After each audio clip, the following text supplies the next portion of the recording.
Hi there, welcome to Outdoor Gear Chat. We're here for episode 73 in our Everest 50th anniversary specials. With this is number 5, isn't it? Actually, of It the is. series. Amazing. I'm Wayne, and I'm joined as always by Kathy. Hello. All right, how are you Hi, doing? hi Wayne. Yes, I am Kathy, and I am the co-owner and director of the Joe Brown shops in Snowdonia and the climber shop in Ambleside.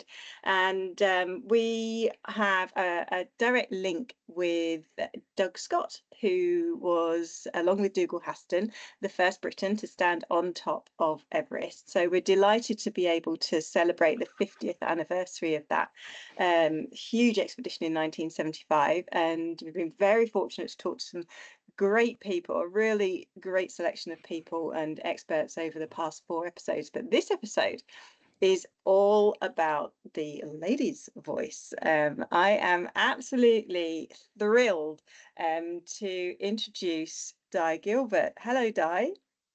Hi, Kathy. Hi, Wayne. Hi. So I just thought I'd do a quick introduction there, because I'm now going to do like the big introduction, because it Oh is my pretty goodness. big. So Okay, right. Yeah, everybody wow. brace yourselves. We'll be here a while. Yeah, wow. No. So Di holds the highest UK outdoor instructional qualification, and has been working in the mountains for over 30 years, and over 19 years have been spent leading expeditions over 8,000 meters. She's also got 4 Antarctic seasons under her belt as head guide and later field operations manager. Di has gained a phenomenal amount of knowledge about climbing and working in extreme, remote, and challenging environments, and thrives on the challenge of leading big commercial expeditions.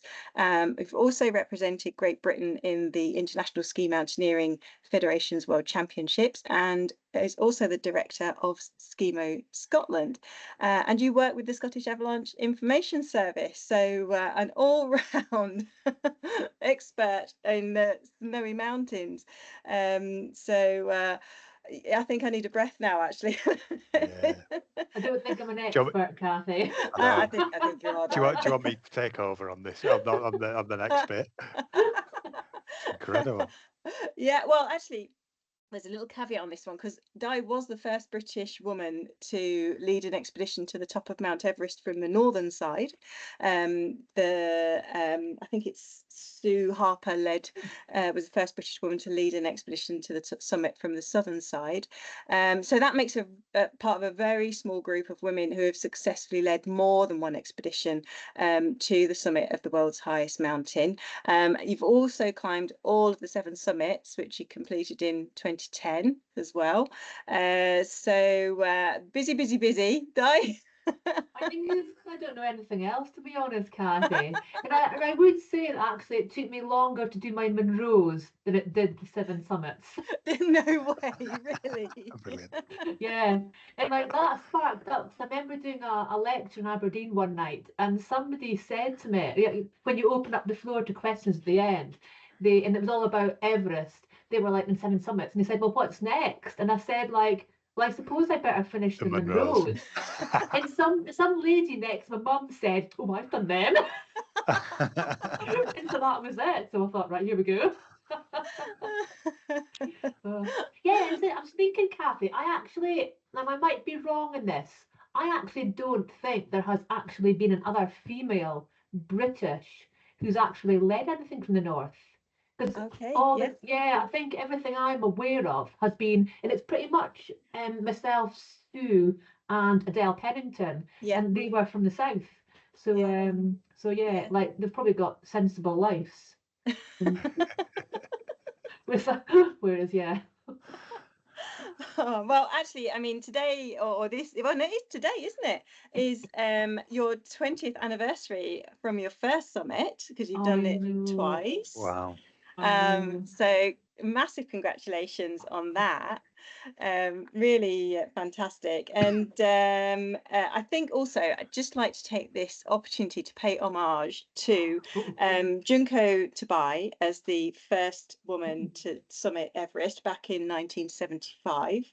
1993, Rebecca Stevens became the first British woman, shortly followed the following season in the autumn by Jeanette Harrison.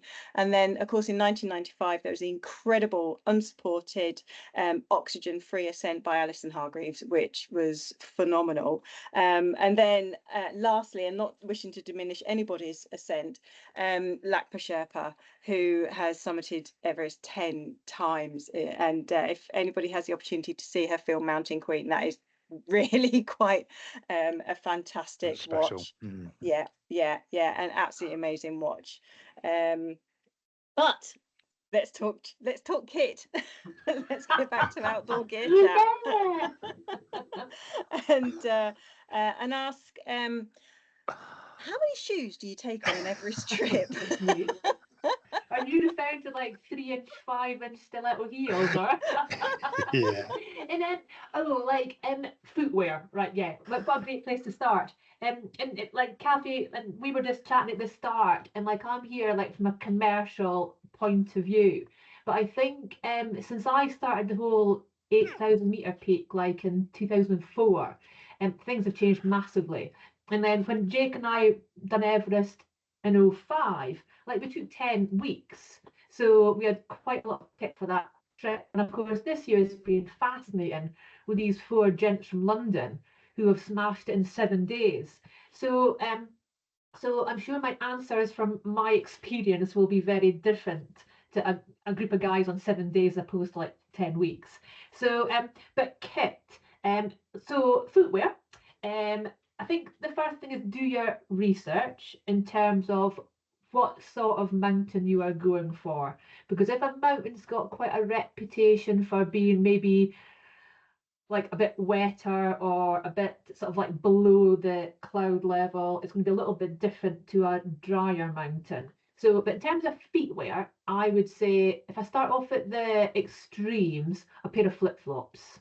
So, and I'm not speaking about posh like leather like Birkenstocks when I say that, because they're useless. But a pair of flip-flops that I can like get wet and let my feet air, get a bit of sun, and they're like the one end for like the hot valley temperatures. And then I suppose the other extreme would be the big 8,000 meter boots, and they'll literally be on my summit push. But then in between, I've got all the other shoes I'll wear on a daily basis, and so they might be like my pair of approach shoes that'll be like getting into base camp, and actually even on some rotations lower down, I'll use my approach shoes if I'm on moraine. So I'll use them quite a lot. I'll then have my faithful Scottish winter boots that I'll use all the time when actually above the snow line. And then I'll probably also have a pair of trainers that I can kick on and off around base camp, just where I want to let my feet breathe a little bit more. And then this wild card would be a pair of little wellies. Or like a pair of completely waterproof boots that I can like splosh in puddles and get them on really fast, and that just properly keeps everything dry. So yeah, so I've got one kit bag for footwear. So you're not a fan of the Croc? Well, like if Crocs done a little welly, I would be in there. Yeah, They do. like, I think they do. In fair, yeah. And there's, yeah. I think there is yeah, there but is a no version. holes. Yeah, no Yeah. holes. Oh no, it has got the holes in weirdly. I So think right, I but might have to yeah. Google that.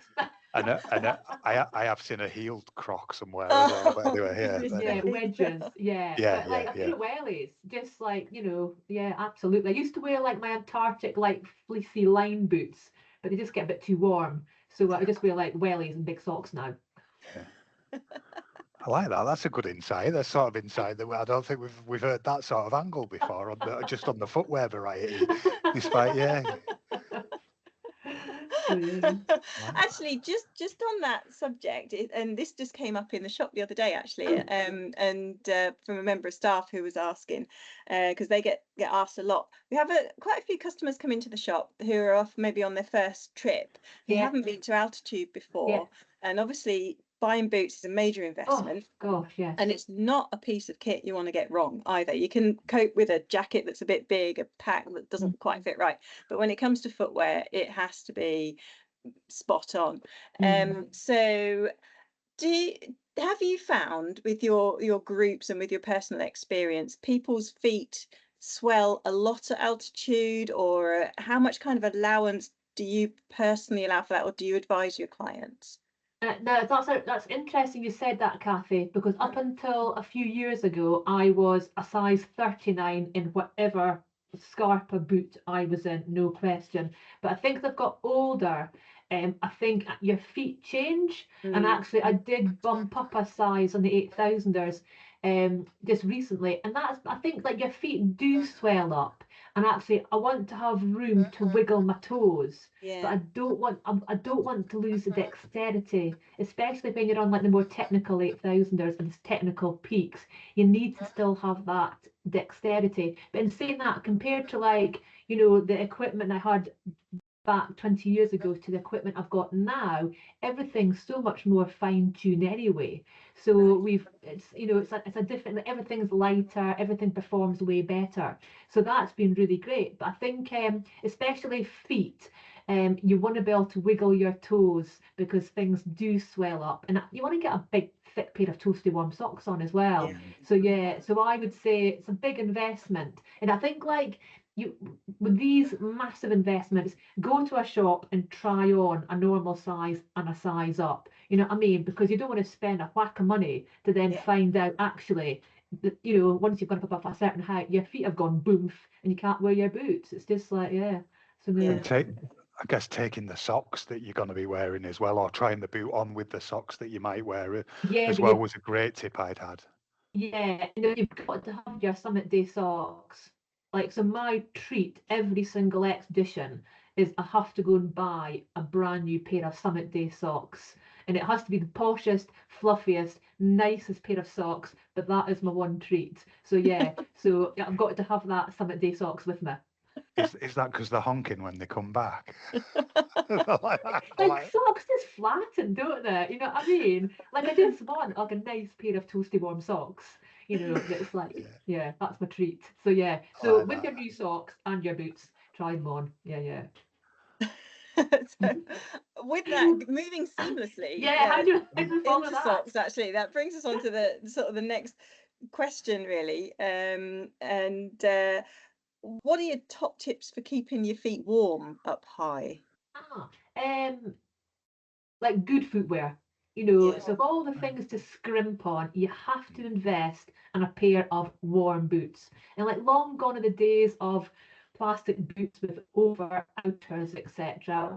What you can buy nowadays, they're so warm, it's brilliant. And so I suppose the one thing is when you get into camp, I would say, like, I'm trying to air my feet because your feet will be pretty sweaty. They'll probably start off a little bit cool, but they will definitely sweat during the day. So I would be really, once you're in a tent with any sort of sun, it becomes an oven. So things actually dry super fast. So I would be pretty much out my boots, my liners are there getting dried, and my feet are getting aired. And whether or not I'm changing socks, and then I suppose the big thing is when you go to bed at like 5 o'clock in the evening, because that's what you do, get your liners inside your bag.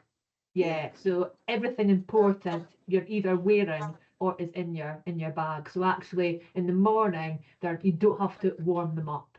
So but you can't afford, like, I think like with technology and equipment nowadays, you really shouldn't be getting frostbite. Something you have been lax in your personal administration if that's the case. So actually, like you got to do your homework. And just on the personal admin bit there, and you've mentioned a few times that the importance to you of airing your feet. What why is that, just for listeners who might not have the sort of experience that you two particularly have got? Why is airing your feet important? I think you've got to like if you wear, that's a good question, Wayne. If you're like having a long like 5-day hike in the Scottish Highlands or across the lakes or the peak or whatever, your feet, they get sweaty, they swell up, and actually you just want to sort of like air them to toughen them up again. Like I'm never going to be cleaning them because that's not really an option, but just getting the air on them for as much as possible is really important. And even just things like turning your socks inside out, just so your socks get a proper like de-crisping before they go back on. But yeah, so feet are pretty important because and of course if you keep them dry, they're not going to get blistered and all that sort of stuff as well. So yeah, just a general looking after your feet's pretty important. Yeah, I guess there's a bit of something along the lines of killing stuff, isn't there, when you're airing them? It's not that horrible, sweaty, warm environment isn't great for our feet, is it? Yeah, I no, think exactly. did we talk to Dr. Will at World Extreme? Did he mention something about the importance of looking after your feet on expedition, whatever form that might take for you? Yeah, and if you look at any climber, whether it be a rock climber or a mountaineer, like we've all got scabby toes. Like all our feet are like they're not our best selling points because they've been like boot banged for so many years and like nails have been cut down so much.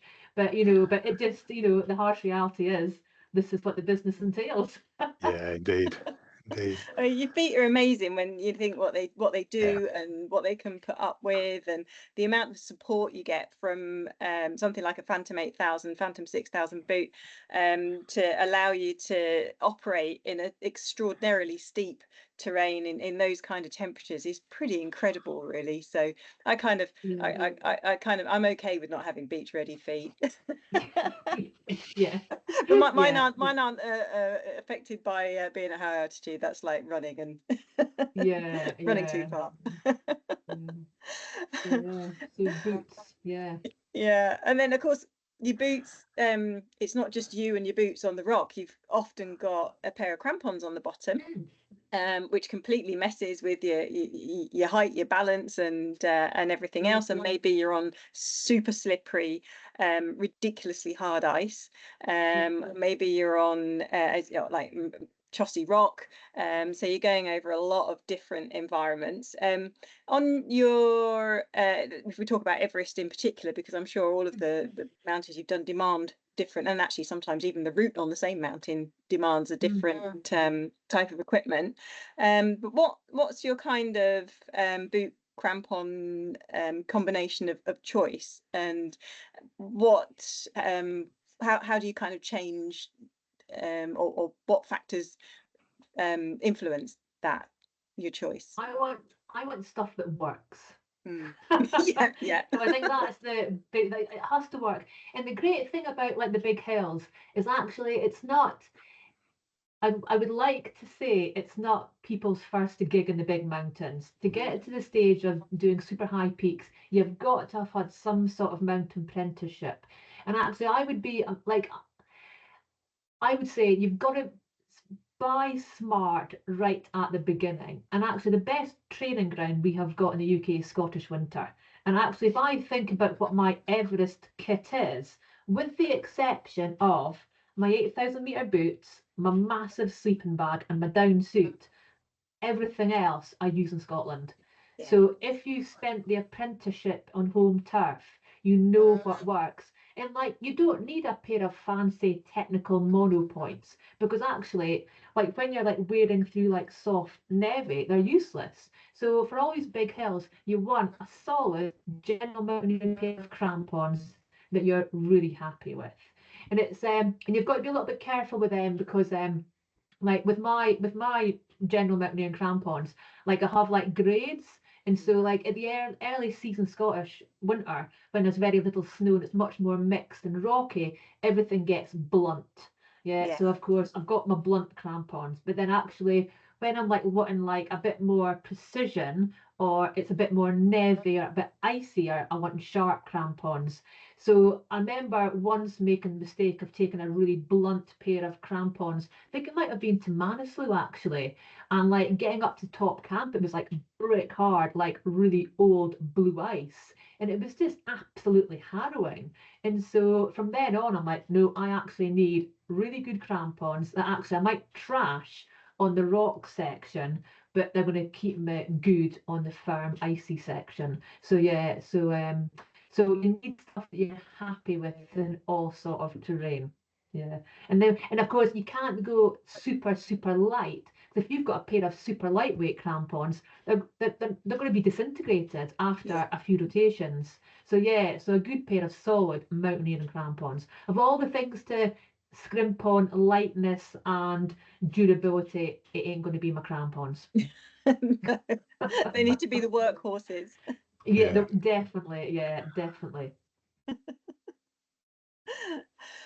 So you've got obviously a lot of kit to take up with you on your ascent. And do you use, or what sort of rucksack do you use on your walk in? And then on the mountain, is it a different one? And do you pack them differently, or do you just have your set way that you pack? Do you pull your pack together? So when I sort of do any sort of expedition, I sort of like break it into like various phases, and so every phase will have a different set of equipment. So like and especially if I'm meeting people who are embarking on this sort of like expedition life. So I would say like when you fly into a city, you're a tourist, and so actually like you just need what you would need to be a tourist in a city. And then of course, and then when you're on the trekking phase, you're then literally a trekker or a walker. So I'd be thinking, well, I would have my little 18, 20 litre, like little summer rucksack that I use all the time here. And I literally would pack just for that day's trek. There's nothing special in it. And then it's only then when I start moving up and down the mountain. So I would then go into what I would say to people is my rotational phase. And that's when I'd be going up and down, and that's when I'd be carrying stuff up and down the mountain. But so I'd be going from like an 18, 20 litre rucksack to my biggest rucksack I ever have is a 45 plus rucksack. Right. And actually, if it can't fit into that rucksack or strapped on the outside, I'm carrying too much kit. Right. And so especially if I look at my sleeping bag that I took 20 years ago to my sleeping bag I've got now, the one now compresses way smaller, it's actually way warmer, and it's half the weight. So actually, like where we used to always go for big bulky foam mattresses, everything's now air and it's half the weight and it's half the bulk, etc. So to me, 45 litres plus that a little bit at the top is all I would take. And of course, I would just fill that, and especially like when I'm doing rotations, I try. You don't want to have too much kit on the hill, because if it then goes, you've lost it. So it's a bit of a strategy about how and when you start taking stuff up the hill. And so I'd be on that bigger pack then for the mountain phase, and then once again I'd then be back on my little trekking one coming off the hill. So yeah. And sorry Wayne, did you have a question? No, yeah. Well, loads of them actually. Yeah, it was just, no, always. Honestly, some of them, but we won't fit in today. But yeah, would you have used like a much larger pack back when you started out? Then would you use like I don't know, like 60 litre plus or something like And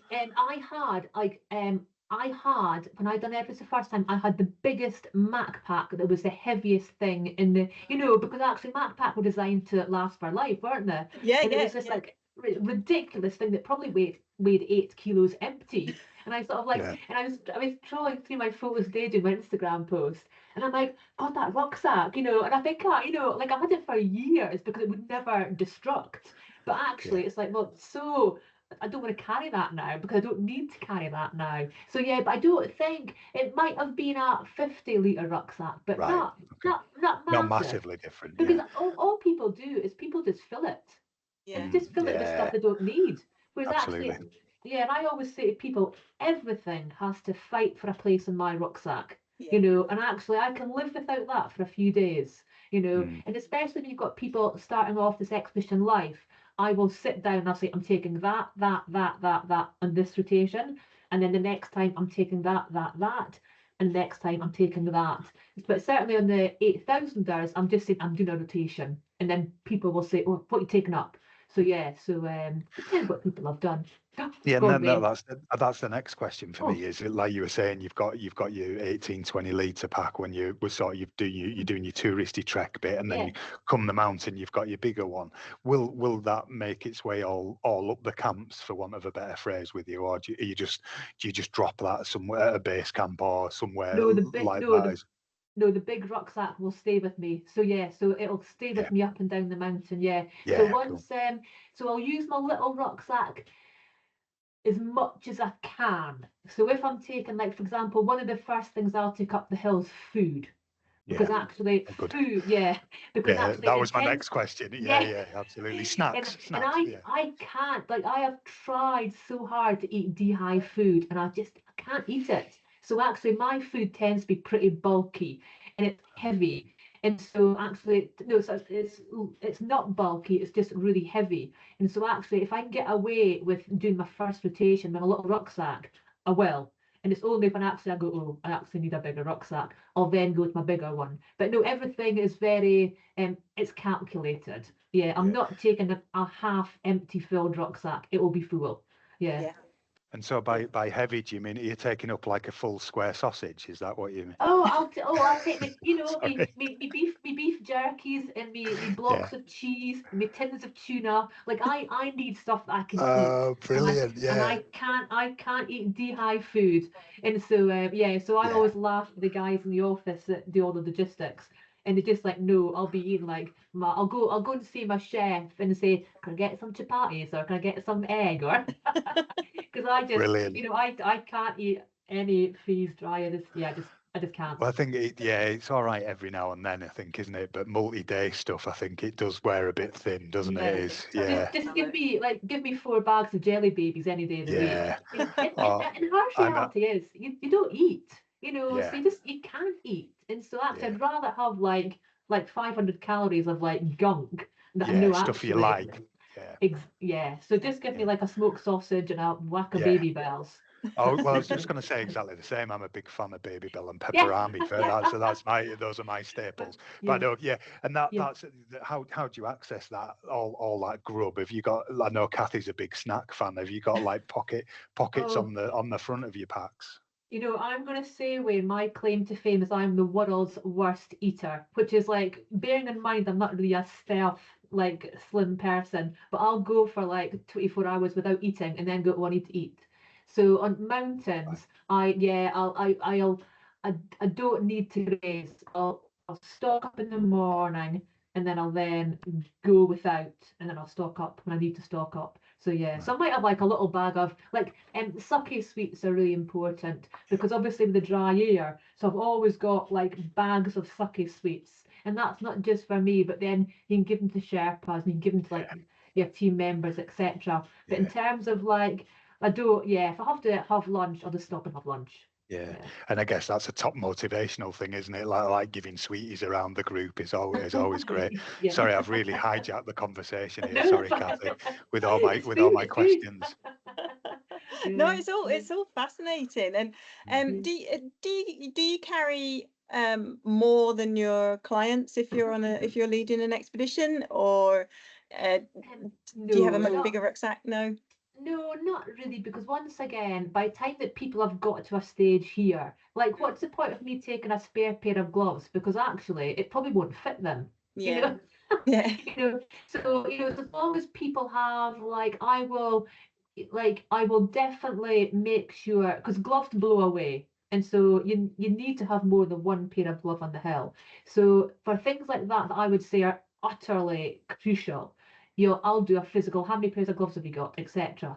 But no, I like people need to be self-reliant on the hill as far as I'm concerned. And I know that a lot of like commercial expeditions will have Sherpas that will take a lot of like team members kit up and down the hill, but I don't like being separated from my kit.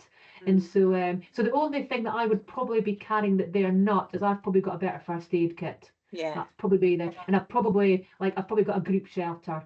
So apart from that, and I've got the radio, but they've all got radios. I've got a sat phone, but then they've probably actually got better communication stuff that I've got. Do you know what I mean? So, but I think in terms of your personal kit, people need to be able to actually be a little bit independent and responsible. And actually, and I suppose with Everest as well, so if you haven't got their personal admin organised, going from say 6 to 6.5 because they're a flaffer, well, they're not going to make it higher up. They're just going to become a liability. So getting people to be self-reliant lower down the mountain is super important for what then they're about to embark on higher up the mountain. It's like a self-vetting process. That's a really interesting point, and we've skirted around that a little bit. I think on a couple of the previous chats is the sort of the commercialization, and almost that people don't have the experience that they might once have had for a summit. And that, so that's a really interesting point that you make there. Is that that progression of sort of the education process as well, I guess, isn't it, within it? And it's really interesting, as Wayne said. I don't think so. I've been guiding, like, not the 8,000ers, but the little peaks for like over 30 years now. And like, I don't think I've ever told any team member they can't carry on.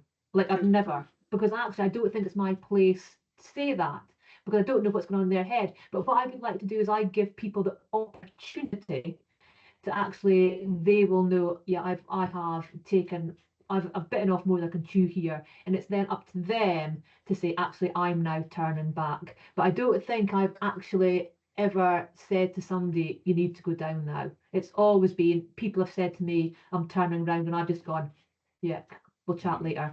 Yeah, so I think it's like, and because people are paying a lot of, like, it's not like, it is a lot of money, but it's a lot of time. It's a lot of, like, away from wives and husbands, and commitment, exactly, Wayne. And actually, if like, you need to just encourage them as much as possible. But at the end of the day, they need to be able to put one foot in front of the other in a really serious environment. And so using all this stuff lower down the mountain, like, if it is like a self-vetting process. But you'd like to think by the time they've gone to like Everest, they've hopefully done all that in previous peaks, etc., and now they're properly in the zone.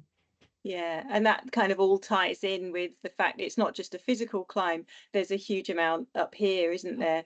For any endurance activity.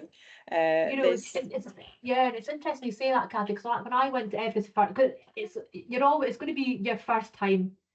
Like, it has to be somebody's first time always, isn't there? And I always remember when I was about to launch up on the my summit rotation, and I remember Dave, who's the owner of Adventure Peaks, he always said to me, if you get to top camp, you'll summit. And that was all I needed. And he was true, because once you've got to, because on the north, the top camp's like 8.3. Once you have made it to 8.3, even though it's a really long slog up onto the actual summit, you're so hungry for that summit, you are going to get up and hopefully back down. But I just thought that was interesting. That's what he said, and it's always stuck with me, that if you get to there, you've broken the back of it. And actually these things you remember. Mantras for life. Yeah. Would you usually use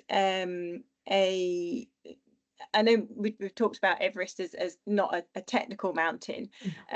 Would you normally use a walking axe? Would you normally use a shorter technical axe when you're on an ascent? Oh, so I don't think I own a walking axe, Kathy. Sorry, oh gosh. Because when you say a walking axe, people think you mean a walking stick. So I am absolutely, so general mountaineering ice axe, I definitely always carry, and I always carry, even though there are fixed ropes, you always have to assume a rope's going to cut. So if I've got an ice axe, at least I think I've got a fighting chance of getting up and down a snow slope, in one piece if the things go wrong. But I don't have my super duper like my workhorse, for example, that I'd use in Scottish like general mountaineering terrain. I have got the lightest ice axe possible, and it's pink.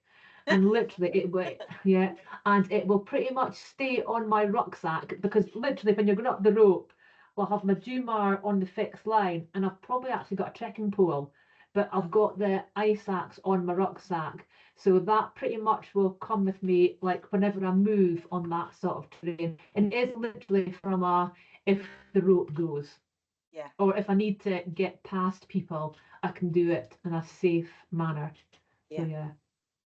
But I don't plan cutting steps or anything like that. It's just literally. No, those days happily have long gone. Yes. Excuse me. So what about a climbing harness as well? Because you obviously must spend a lot of time in a climbing harness. How do you choose what harness you're going to take with you? once again, the lightest on the market. Right. Yeah, only because you've got so much padding on.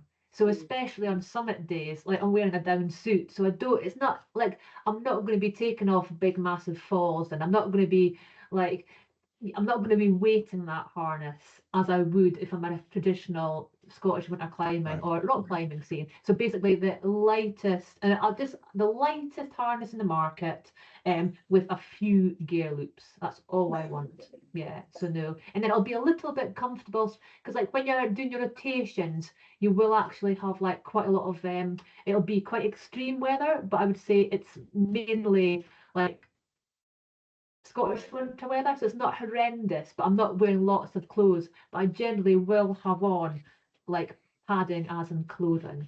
So yeah, but And I yeah, guess, once again, and once again that goes back down to the whole weight thing. So if I've got the lightest harness, it's like the size of an eggshell.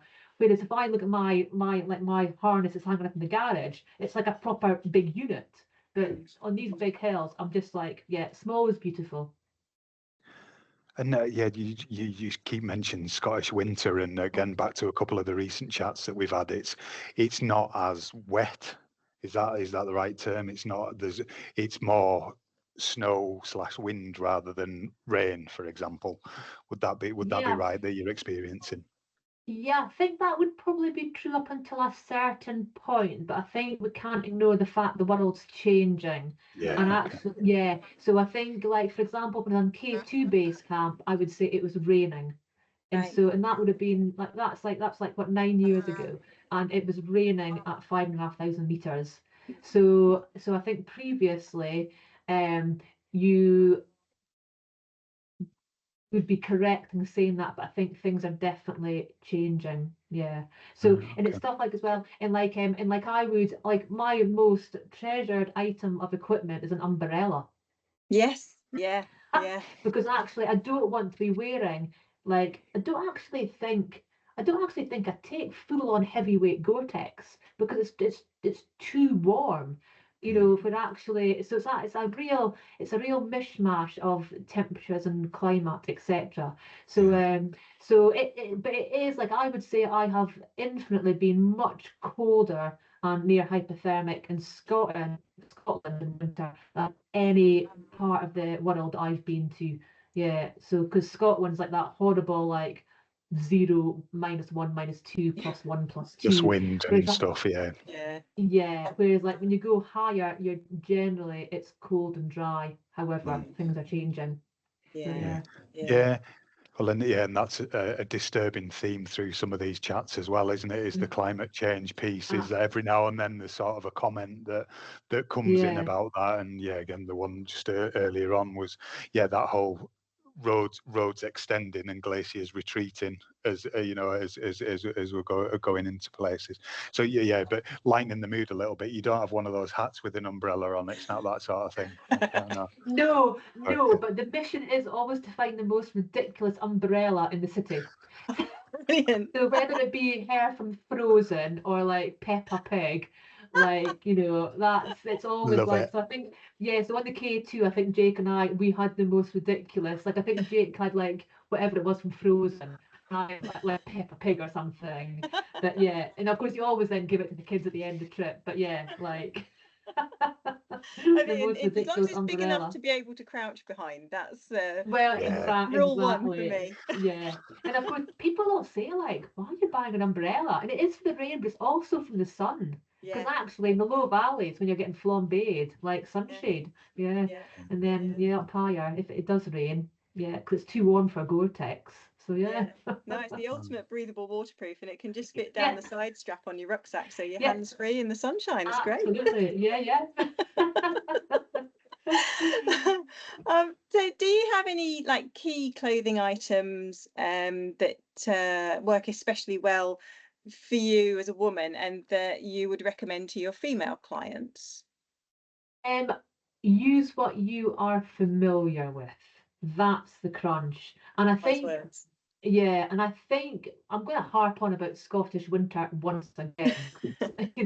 It's like the best training ground we've got in the world. But I think, and especially with equipment, so like at the start of every winter season, like you never quite get the layering right, because of course you've bought a new fleece, or you've got another, you've got a different combination, and it always takes a little bit. Like, how many hoods do I need? I don't need 4 hoods, I just need 1 hood. But what hood is that layer on? So at the start of any season, you never quite get it right. It's the same with gloves, wrong glove combination or whatever. And then actually, just like, and we always have like, in the Scottish, like in the guiding world, like we always like say, like the first few days of Scottish winter, you have to go out with your mates. Because it's like, oh, I've like forgotten this, I've got that, I've got the wrong gloves, I've got the wrong everything. It's a little bit unprofessional, but you can be like that with your mates, can't you? It's by the time you've actually got the professional hat on, you're in the game. Oh, like why did I know about that? Having missed the previous days, like antics on the hill. So I think so I don't think I would take anything new onto a big peak just because I don't know how it works. So whatever, and if I can do a big day on Shelterstone or a big day on the Ben, I'm on the hill for like a big day anyway. So I have to deal with, all the daily chores you have to deal with anyway. So it's more about use kit that you are familiar with. Yeah. Yeah, and actually that sort of leads really nicely into our it was a previous conversation about lady admin on the mountain. Excellent. And I loved your response, which was like, it does happen every month. It's not a surprise until you hit your menopause, when you do get surprises. But I think there's loads of options out there, isn't there? And if when I've been on the big trip I went on and this was back in '96, I was on the pill, so I just thought, right, I'll just take the pill continually, so there's no issue. I don't have to worry about bleeding, I don't have to worry about anything like that. And that worked really well for me. And actually nowadays there's more options depending. And absolutely. And I think like the way I look at it is it's not a bronze Duke of Edinburgh expedition where you've got people who are just starting out in that phase of life and then having to deal with like overnights away, etc., and like limited facilities. So I think so by the time you're on these big hills, you've probably had quite a few years to figure things out. And I think the one thing I would say is expect the unexpected. Because the body does funny stuff at altitude. So I think, and that's not just from a female point of view. Like it does weird things to blokes. And actually, when you're sharing a tent with like either Sherpas or team members who are male, there is no privacy. So I think everyone expected the unexpected. And as long as you got that in the back of your mind, you're under control. But the one thing I would say from a female point of view on expeditions is panty liners. Because actually it's like a clean pair of knickers every day. And like, and I'd say I'm a pretty avid anti-wet wipe person. Because actually you can't get rid of them. And so if I need to have a wash, I'll go to a stream and I'll see my cook for a bowl and I'll wash. But I don't like wet wipes, and they all freeze anyway. So they are the biggest scam at all for big mountains. But panty liners that's it. Like, if I can get away with that, that's definitely the thing I'd go for. Do you just on a like sort of a refuse, not necessarily linked to that, but generally, does everything you carry and get carried out as well? And you would like to think yes. However, that's not really what happens. But like, I would say it has come on a long way, but you would know where previous camps are.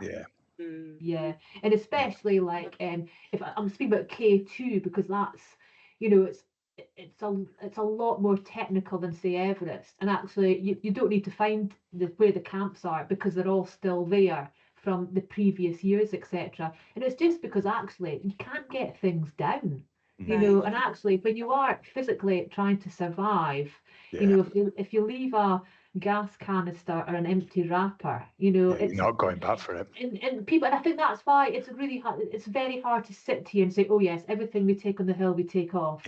We do our best, and that's all we can. And that's all we can do. And stuff like I've like for years now, like my always like at base camps, I put on a pair of rubber gloves from the first aid kit, and I do litter picks.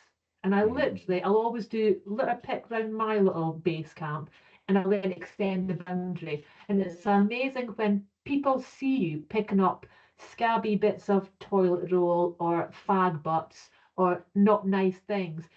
People actually don't throw them away, or actually they then start doing litter pick. Yeah, they'll sort it out. Yeah. So I think we always try and we do our best, and certainly things like oxygen cylinders, etc., because they've got quite a big monetary value. They'll pretty much they'll do their best to get them down. They'll get recovered. Yeah, exactly.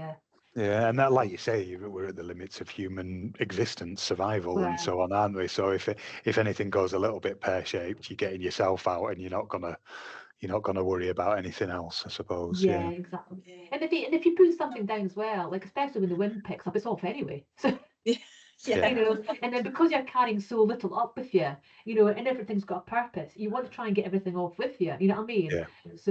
So I'd like to think that I think we've come a long way. Yeah. We're not as bad as we used to be. But there's probably still room for improvement. Yeah. Well, I mean, we have a ton more questions, and we could continue talking for probably at least another 2 hours. But no, we are out of time. But I would like to say a massive thank you for taking the time to talk with us, Di. It's been fascinating, really has, and also a big thank you to your sponsor Scarpa, who have made this possible for us. And so there'll be links on our show notes to Scarpa's or Di's page on the Scarpa website, and you've got a couple of articles, I think, up on there as well. Folks can read. We are a big supplier of Scarpa shoes at our shops, and we literally have everything. If you're climbing rock, if you're walking in, if you're on a trail run, right through to, we keep in stock the entire size range of Phantom 6000s, Phantom 8000s, so you can come in and you can try on your boots with complete confidence that you're going to go out with the right pair to protect your toes in your amazing mountain adventures. We do encourage people to come in, but you can have a look online at our to make sure your size is available and in which shop it is at, and you can do that at www.climbers-shop.com. And then we also have a wealth of information available on our sister website, which is the Joe Brown Outdoor Academy, and you can find that at www.joebrownoutdooracademy.com.